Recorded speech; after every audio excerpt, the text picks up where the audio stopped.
Hello दोस्तों, आप सबका स्वागत है हमारे YouTube चैनल पीके ज्ञान मस्ती में। हम लोग क्लास 12th में आज एक नया चैप्टर शुरू करेंगे। चैप्टर का मैंने नाम लिख रखा है समाकलन। तो आइए इसको समझते हैं कि समाकलन है क्या, और पढ़ेंगे हम लोग कि समाकलन कैसे करते हैं, फॉर्मूला इसके लिए लिखेंगे। तो देखिए मैंने लिख रखा है समाकलन। तो समाकलन को जो है अंग्रेजी में इंटीग्रल और या फिर एंटी डेरिवेटिव्स बोलते हैं। अब समाकलन कहते किसे हैं तो ध्यान से समझिएगा। जैसे मैंने आपको अवकलन जब पढ़ाया है तो मैंने आपको बता रखा है कि डी डी एक्स ऑफ, अगर साइन एक्स बताना है कि D D x of sine x बराबर क्या होगा, मैंने आपको बता रखा है कि साइन एक्स का अवकलज जो है कॉस एक्स होता है। ऐसा बता चुके हैं। अब यहां हम लोगों को पढ़ना है कि समाकलन कहते किसे हैं। तो ध्यान से सुनिएगा। D D x of sine x बराबर कॉस एक्स होता है, और यदि कॉस एक्स का समाकलन करना हो, क्या कर रहे हैं, समाकलन, तो समाकलन जब करते हैं तो जिस फलन का समाकलन कर रहे हैं उससे पहले ये चिन्ह बना लेते हैं। इसको मार्क्स ऑफ इंटीग्रेशन बोलते हैं, समाकलन का चिन्ह बोलते हैं। इस चिन्ह को क्या बोलते हैं, समाकलन का चिन्ह। और जिस फलन का समाकलन करना है उससे पहले ये चिन्ह लगा लेंगे। जैसे अगर कह दिया जाए कि cos x का समाकलन कीजिए, किसका, cos x का, तो इससे पहले इंटीग्रेशन लगाएंगे। ये इंटीग्रेशन का जो चिन्ह है, समाकलन का चिन्ह, ये लगा लेंगे। अब किसके सापेक्ष कर रहे हैं, तो यदि x के सापेक्ष कर रहे हैं तो यहां dx लिख लेंगे। अब समझिएगा बिल्कुल ध्यान से। अगर कहा जाए कि integration of cos x dx क्या होगा, तो समझिएगा, बिल्कुल ध्यान से सुनिएगा मैं क्या कह रहा हूं। साइन एक्स का अवकलज होता है क्या, कॉस एक्स, और जो समाकलन है ना वह अवकलन की विपरीत प्रक्रिया है। मतलब क्या है, तो अवकलन जब हम लोग करते हैं तो किसी फलन का अवकलज ज्ञात करते हैं। जैसे साइन एक्स का अवकलज मिला कॉस एक्स। अब यहां समाकलन यदि कर रहे हैं तो ध्यान से सुनिएगा। अब ये कॉस एक्स किसका अवकलन करने से आ रहा है, साइन एक्स का अवकलन। साइन एक्स का अवकलन कर रहे हैं तो cos x मिल रहा है। तो समाकलन में किसका समाकलन कर रहे हैं, cos x का। तो हम लोग समाकलन की प्रक्रिया में यह ढूंढते हैं कि यदि यहां cos x है तो यह किसका अवकलन है। तो cos x किसका अवकलन है, sin x का ना। अवकलज किसका अवकलज है, sin x का। cos x sin x का अवकलज है। तो integration of cos x dx equal to लिखेंगे हम लोग क्या, sin x। यानी समाकलन अवकलन की विपरीत संक्रिया है या विपरीत प्रक्रिया है। इसमें उस फलन को ज्ञात किया जाता है जिसका अवकलज दिया हुआ फलन होता है। जैसे यहां फलन दे दिया गया है cos x और कहा दिया जाएगा कि इसका समाकलन कीजिए, तो हम लोग वह फलन निकाल रहे हैं जिसका अवकलज cos x होता है। तो cos x किसका अवकलज है, sin x का। तो integration of cos x dx equals to sin x बनेगा। तो आप इसको परिभाषा के रूप में भी याद कर सकते हैं कि समाकलन कहते किसे हैं, तो अवकलन की विपरीत प्रक्रिया को समाकलन कहते हैं। और समाकलन में वह फलन ज्ञात किया जाता है जिसका अवकलज दिया हुआ फलन होता है। जैसे यहां cos x दिया गया है, अब यह किसका अवकलज है, तो sin x का अवकलज है। तो यही integration of cos x dx बराबर क्या मिलेगा, sin x। तो आप यहां से परिभाषा नोट कर लीजिए, याद भी कर लीजिएगा कि समाकलन अवकलन की विपरीत संक्रिया है। इसमें उस फलन को ज्ञात करते हैं जिसका अवकलज दिया हुआ फलन होता है। अब इसमें कुछ चीजें, जैसे यहां हम लोग पढ़े कि जिस फलन का समाकलन करना है उससे पहले ये चिन्ह लगा लेते हैं, इसको समाकलन का चिन्ह कहते हैं। और यहां अगर समाकलन जो है x के सापेक्ष हो रहा है, जैसे cos x का समाकलन करना था तो इससे लगा लिए इंटीग्रेशन ऑफ cos x, और x के सापेक्ष समाकलन कर रहे हैं तो यहाँ dx लगा लेंगे। y के सापेक्ष कर रहे हैं तो यहाँ dy बन जाएगा। z के सापेक्ष कर रहे हैं तो यहाँ dz बन जाएगा। बिल्कुल ऐसे ही अब यहाँ कुछ चीजें नोट कर लीजिए। अब जैसे यदि कोई फलन दिया गया है क्या, f(x), क्या दिया गया है, f(x), और इसका समाकलन कर रहे हैं किसके सापेक्ष, x के सापेक्ष। और समाकलन करने से समझिएगा बिल्कुल ध्यान से, हमको मिल गया ऐसा कैपिटल f(x), मतलब क्या समझिएगा। जैसे sin x cos x का हम लोगों ने समाकलन किया तो समाकल, इसको समाकल कहेंगे। तो ये क्या मिला है, sin x ना, तो ये अलग है, ये अलग है, तो बिल्कुल इसी तरह से समझिएगा, यहाँ स्मॉल एफ एक्स है, यहाँ कैपिटल एफ एक्स है, दोनों अलग अलग चीजें हैं। तो इसमें इसको तो हम लोग कह लेंगे समाकलन का चिन्ह, ये जो चिन्ह बना हुआ है।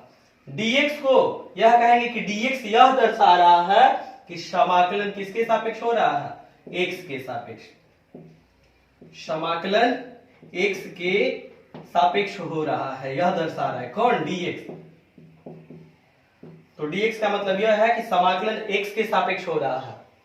आगे अब यहां f(x) जो है, स्मॉल f(x), इसको हम लोग समाकल्य कहते हैं। जैसे मैंने आपको अवकलन में बताया था कि जिस फलन का अवकलन करते हैं उसे अवकल्य कहते हैं, बिल्कुल इसी तरह से जहां यहां जिस फलन का हम लोग समाकलन करेंगे उसे हम लोग समाकल्य कहेंगे,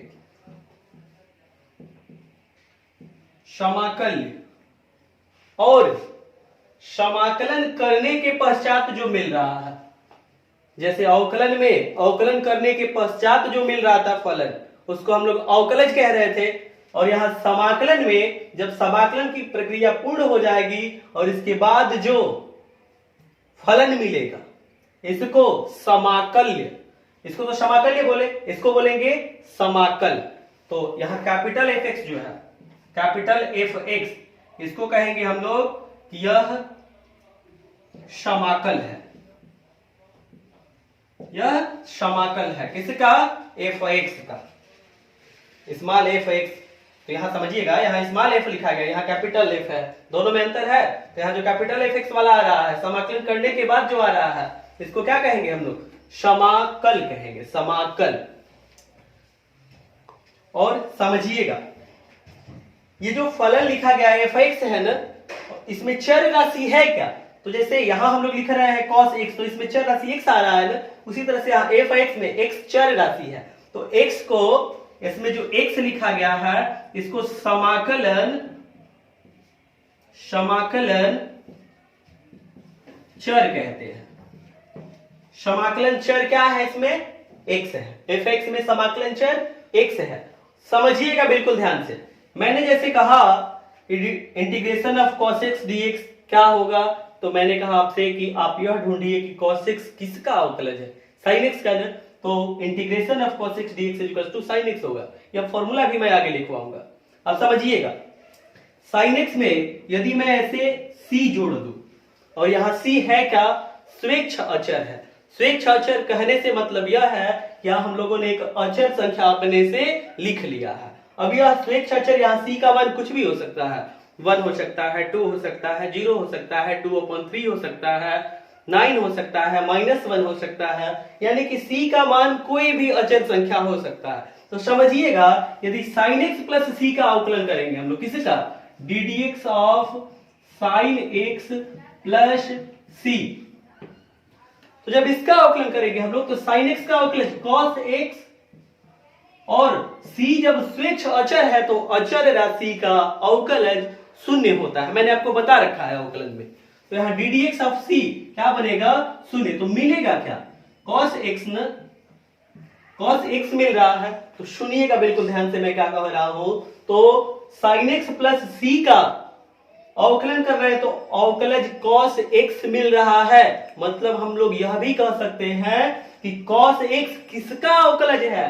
तो sin x प्लस c का। अब इसमें c है क्या? तो अपने से कोई अचर संख्या, स्वेच्छ अचर लिए है, तो यहां तभी cos x आ जा रहा है। तो बिल्कुल इसी तरह से integration of F x dx बराबर कैपिटल एफ एक्स। अगर इसमें मैं यहाँ कैपिटल c लिख दूं, जहां c स्वेच्छ अचर है, तो इससे कोई दिक्कत नहीं है, क्योंकि कैपिटल एफ एक्स प्लस सी, इन दोनों का जब हम लोग अवकलन करेंगे तो फिर से यही एफ एक्स मिल जाएगा। जैसे sin x प्लस सी का हम लोगों ने अवकलन किया तो cos x मिल जा रहा है। बिल्कुल इसी तरह से एफ एक्स प्लस सी का यदि अवकलन करेंगे तो c का अवकलन शून्य हो जाएगा, और एफ एक्स का अवकलन जैसे स्मॉल एफ एक्स लिख लेंगे, क्योंकि हम लोगों ने अपने लिए याद करने के लिए यहाँ लिखा है कि स्मॉल एफ एक्स समाकल्य है और इसका समाकल कैपिटल एफ एक्स है। तो इसका जब हम लोग अवकलन करेंगे तो फिर से यही स्मॉल एफ एक्स मिल जाएगा, c का अवकलन शून्य हो जाएगा। तो हम लोग यह भी कर सकते हैं कि एफ एक्स प्लस सी का अवकलज क्या है? एफ एक्स है। तो यहां जो c जोड़ रहे हैं ना, इसको स्वेच्छ अचर कहते हैं। क्या कहते हैं? स्वेच्छ अचर। यहां c जो है, c को कहेंगे स्वेच्छ स्वेच्छ मतलब अपनी इच्छा से, तो स्वेच्छ अचर इसे कहते हैं। अब समझिएगा बिल्कुल ध्यान से, यहां c का मान निश्चित नहीं है। निश्चित नहीं है से मतलब यह है कि c का मान कोई भी अचर संख्या हो सकता है। आप यहाँ शून्य रख सकते हैं, 1 रख सकते हैं, 2/3, मैंने अभी बताया आपको। तो जब यहाँ कोई भी मान हो सकता है, तो स्वेच्छ अचर का जब यहाँ कोई भी मान हो सकता है, अर्थात ये जो समाकलन कर रहे हैं, तो इससे यहाँ जो फलन आ रहा है, इस c के अनिश्चित मान होने के कारण, अनिश्चित से मतलब यह है कि इसका कोई भी मान हो सकता है, c की जगह कोई भी अचर हो सकता है, तो इसके मान की निश्चितता नहीं है कि क्या है। कोई भी जब अचर हो जाएगा यानी कि c के भिन्न भिन्न मान मिलेंगे ना, और c के जब भिन्न भिन्न मान मिलेंगे तो बताइए कि integration of small F X D X बराबर capital F X plus c जो लिख रहे हैं, तो यहाँ एफ एक्स प्लस 1 लिख सकते हैं, एफ एक्स प्लस 2 लिख सकते हैं, एफ एक्स प्लस 3 लिख सकते हैं। तो अलग अलग मान मिल रहे हैं, मान निश्चित नहीं है कि क्या बनेगा, क्योंकि c के अलग अलग मान बन रहे हैं। c के जब अलग अलग मान बन रहे हैं, इसलिए यह अलग अलग मान देगा। इसी कारण यहां जो समाकलन हम लोग कर रहे हैं, इसको अनिश्चित समाकलन कहते हैं। क्या कहते हैं? अनिश्चित समाकलन।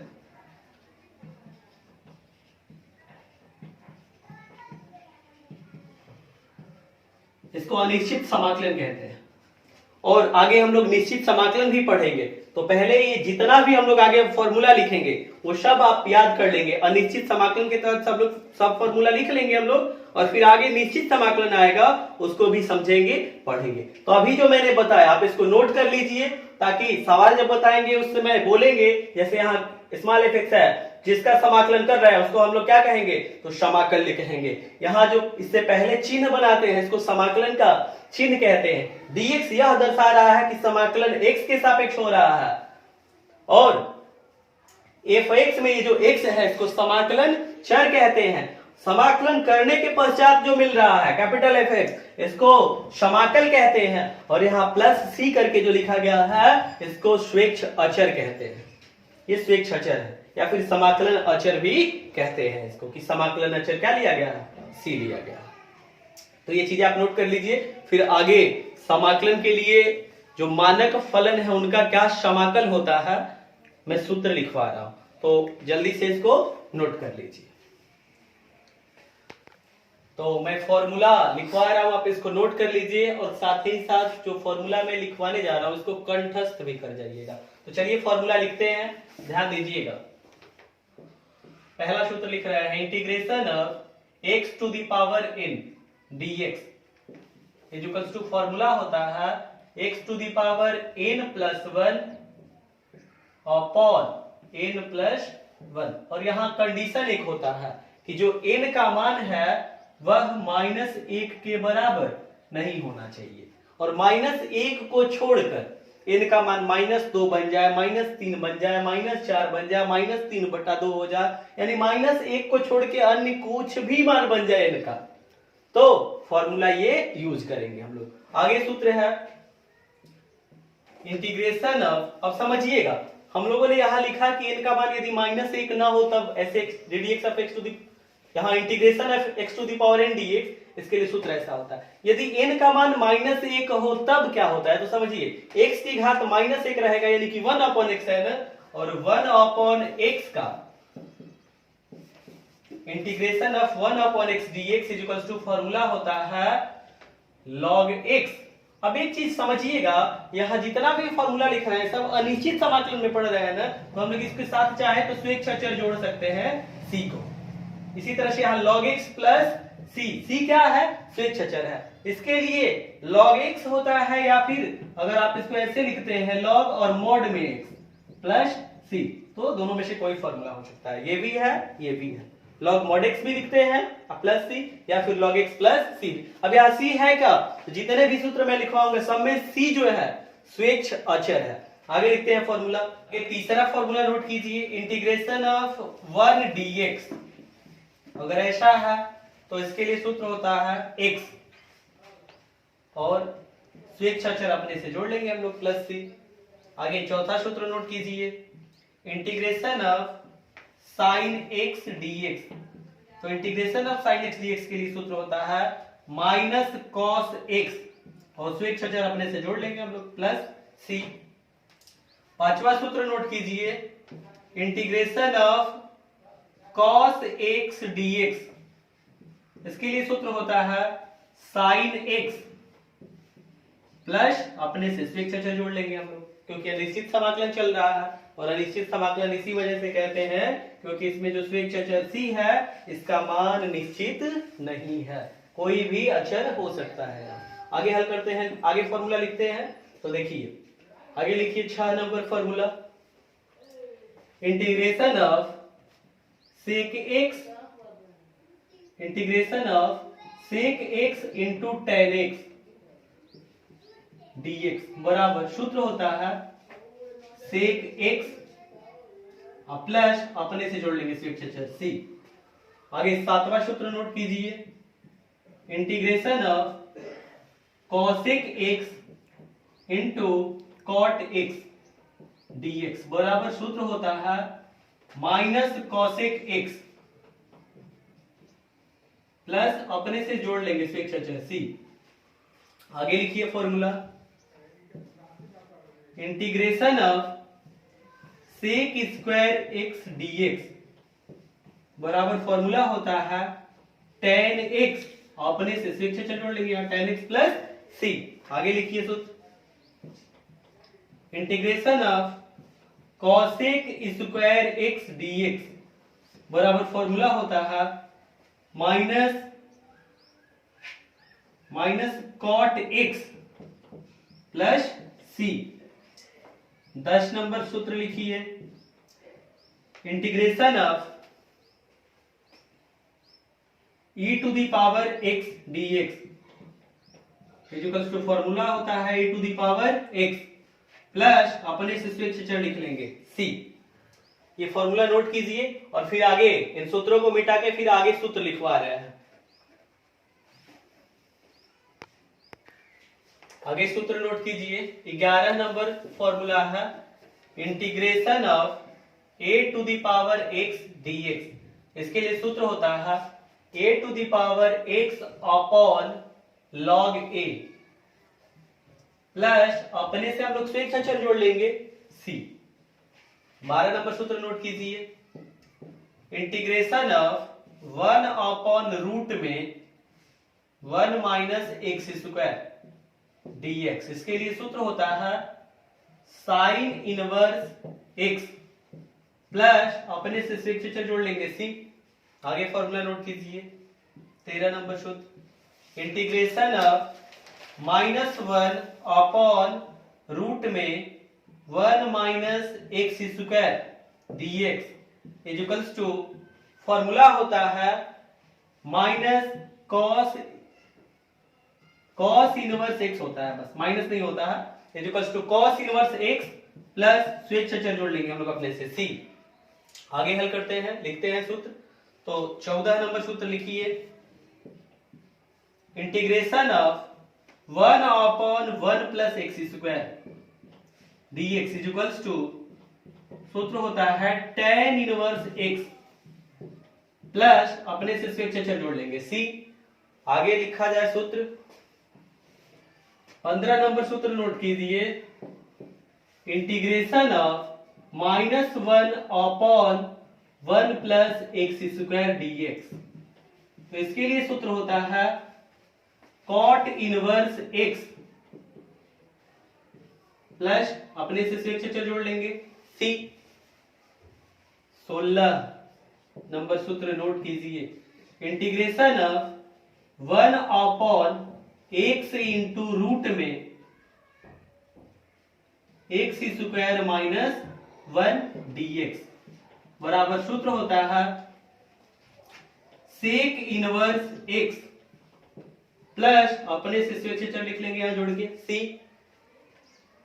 17 नंबर सूत्र नोट कीजिए,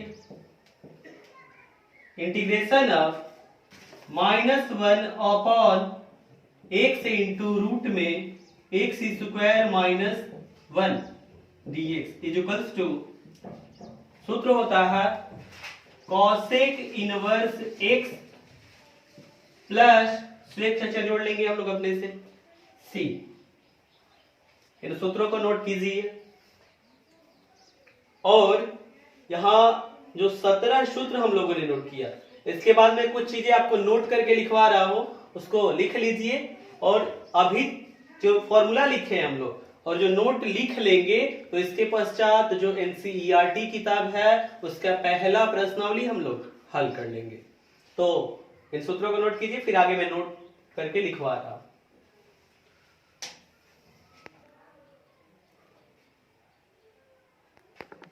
तो आगे नोट करके लिख लीजिए। नोट में पहला यह है कि यदि कोई फलन है, जैसे sin x है और इसका हम लोग कर रहे हैं समाकलन और फिर इसी का हम लोग कर रहे हैं क्या, अवकलन। तो समझिएगा बिल्कुल ध्यान से क्या मिलने वाला है। तो समाकलन कर रहे हैं और फिर अवकलन कर रहे हैं तो वही फलन मिलेगा जो यहां है, यानी कि बराबर में क्या मिलेगा, sin x। कैसे हल करके देख लीजिए। जैसे इंटीग्रेशन ऑफ sin x करेंगे तो sin x का समाकल cos x माइनस के साथ लिखेंगे, sin x का क्या समाकल हो गया। और इसका फिर से जब हम लोग अवकलन करेंगे तो माइनस, और cos x का अवकलन करेंगे तो अवकलन क्या मिलेगा, माइनस sin x। तो माइनस माइनस प्लस हो जाएगा, यानी क्या मिलेगा, sin x। तो पहला नोट यही है, यदि कोई फलन है उस फलन का समाकलन करें और अवकलन भी करें, यानी कि क्रमागत रूप से। क्रमागत का मतलब यह है कि समाकलन भी करें और फिर उसी का क्या कर दें, अवकलन भी कर दें, तो वही फलन प्राप्त होता है। तो आप इसको इस रूप में लिख लेंगे, इंटीग्रेशन ऑफ f(x) dx। और यदि इसी का हम लोग फिर से क्या कर रहे हैं, अवकलन कर रहे हैं, तो क्या प्राप्त होगा, यह f(x) ही मिलेगा। आप इसको नोट कर लेंगे, पहला नोट हो गया। दूसरा नोट यह है, समझिएगा, जैसे sin x है और cos x है और इन दोनों के योगफल का समाकलन करना है, तो हम लोग इसको ऐसे कह सकते हैं कि sin x का समाकलन कर दीजिए और cos x का समाकलन कर दीजिए, और दोनों के बीच योगफल का चिन्ह है, जोड़ है, तो इसको ऐसे जोड़ लेंगे। मतलब यह है कि यदि कोई समाकल्य का मतलब यह है जिसका समाकलन करना है। यदि कोई समाकल्य दो फलनों का योगफल है तो उस समाकल्य का जो समाकल होगा उन अलग अलग फलनों के समाकल के योगफल के बराबर होगा। आप इसी को ऐसे भी लिख सकते हैं कि इंटीग्रेशन ऑफ f(1x), मतलब कोई पहला फलन है x के रूप में और दूसरा है f(2x), यह भी x के रूप में है और इनका क्या है, योगफल है, और इस योगफल का समाकलन कर रहे हैं, तो यह बराबर होगा किसके बराबर, तो f(1x) का समाकलन कर दीजिए x के सापेक्ष, f(2x) का समाकलन कर दीजिए x के सापेक्ष, और इन दोनों के बीच योगफल है ना, तो इन दोनों को जोड़ दीजिए। दूसरा नोट यही है, इसको नोट कर लीजिए, आप इसको नोट कर लीजिए। फिर आगे एक और नोट है, उसको लिख लिया जाए। तीसरा नोट है, समझिएगा क्या है। यदि ऐसे दिया गया है integration of 4 into sin x और इसका समाकलन करना है, तो हम लोग चार अचर है ना, तो इसको ऐसे लिख लेते हैं, 4 into integration of sin x dx। तो समझिएगा, अब चार ऐसे ही रह जाएगा। sin x का समाकल क्या होता है, माइनस cos x, बस इसका समाकलन कर लेंगे। तो बिल्कुल इसी तरह से आप इसको सूत्र के रूप में नोट कर लीजिए, k इंटू f(x) है और k इंटू f(x) इसका यदि समाकलन करना है, जहां k क्या है, तो k एक वास्तविक संख्या है, k क्या है, एक वास्तविक संख्या, और k यदि वास्तविक संख्या है, k इंटू f(x) का समाकलन करना है, तो यह बराबर होता है किसके, k इंटू और f(x) का समाकल, यानी कि इंटीग्रेशन ऑफ f(x) dx। आप इसको नोट कर लीजिए। और ये जो कुछ भी मैंने फॉर्मूला बताया है या नोट में जो भी लिखवाए हैं, इसको आप सही से तैयार कीजिए, क्योंकि जब तक इस वीडियो में जो कुछ भी मैंने फॉर्मूला बताया है, नोट में जो कुछ भी बताया है, या फिर जितना कुछ भी मैंने समझा रखा है, इसको यदि आप सही से तैयार नहीं करते हैं तो आगे जब हम लोग